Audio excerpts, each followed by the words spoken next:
নমস্কার বন্ধুরা। তো আজকে আমি আবার একটা রেসিপি আপনাদের সাথে শেয়ার করতে চলেছি।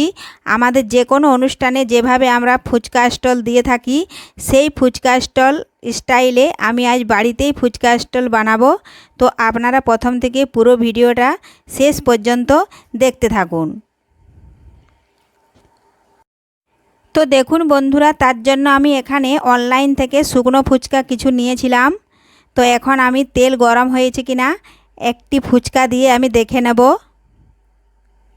তো তেল ভালোভাবেই গরম হয়ে গেছে, দেখুন খুব সহজেই ফুলে উঠেছে ফুচকা।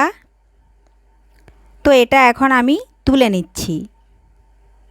তো এটা তোলার পরে আমি আবারও 4টে ফুচকে এখানে দিয়ে দিলাম। এভাবে একটু নাড়াচাড়া করে নিচ্ছি, তাহলে ফুচকাগুলো দেখুন খুব সহজেই ফুলে উঠছে।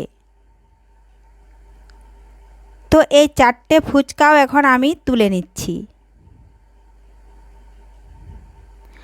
এখন আমি অনেকগুলো ফুচকা তেলের মধ্যে ছেড়ে দিলাম। আবারও একটু নাড়াচাড়া করে নিচ্ছি, তাহলে ফুচকাগুলোর ফুলে যেতে কোনো অসুবিধা হচ্ছে না, সহজেই ফুলে যাচ্ছে। এভাবে সমস্ত ফুচকাই আমি ভেজে তুলে নিচ্ছি। তো দেখুন বন্ধুরা, আমার 2 জামবাটি ফুচকা ভাজা হয়ে গেছে। এখন ফুচকার জন্য আলুটা আমি তৈরি করে নেব। তো দেখুন কীরকম খাস্তা হয়েছে, একটা ভেঙে দেখালাম। ফুচকার আলুর জন্য এখানে আমি 4টে বড় সাইজ আলু সেদ্ধ করে নিয়েছি। তো দিলাম এখন স্বাদ মতো লবণ,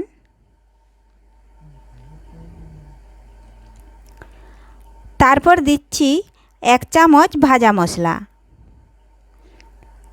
এরপর একটি বড় পেঁয়াজ কুচিয়ে রেখেছিলাম সেটা ঢেলে দিলাম।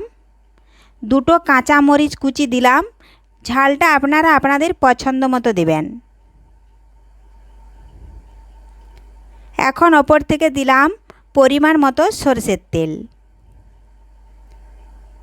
এখন সমস্ত উপকরণ এই সাহায্যে ভালোভাবে আলুগুলো থেসে নেব ও উপকরণগুলো ভালোভাবে মাখিয়ে নেব।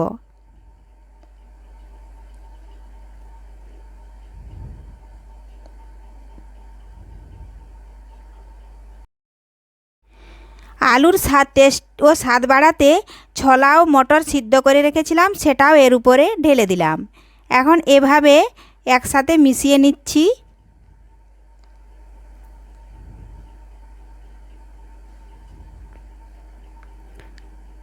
তো দেখুন ফুচকার জন্য আমার আলু একবারে রেডি হয়ে গেছে। এখন এক একটি ফুচকা আমি এভাবে উপরে একটু ভেঙে আলুর পুর দিয়ে দিচ্ছি। আর পুর দেওয়া হয়ে গেলে তেঁতুল জলে ডুবিয়ে ডাইরেক্ট আমি খালাতে বসিয়ে দিলাম। তো বাচ্চারা সবাই রেডি হয়ে আছে, কখন আমি তাদেরকে ফুচকা তৈরি করে দেব তারা খাবে। তো বন্ধুরা দেখুন, বাচ্চাদের এতটাই আনন্দ হচ্ছে যে আমি আর বলে বোঝাতে পারছি না। তার সাথে আমিও যে কি আনন্দ পাচ্ছি, আজ নিজে বানিয়ে বাচ্চাদেরকে আমি ফুচকা খাওয়াতে পারলাম। এভাবে আপনার পরিবারেও বাচ্চাদের সবাইকে খুব সহজেই ফুচকা বানিয়ে খাওয়াতে পারবে। তো রেসিপিটি আমার যদি ভালো লেগে থাকে আপনাদের লাইক ও শেয়ার করতে ভুলবেন না। ফিরে আসছি পরের ভিডিওতে।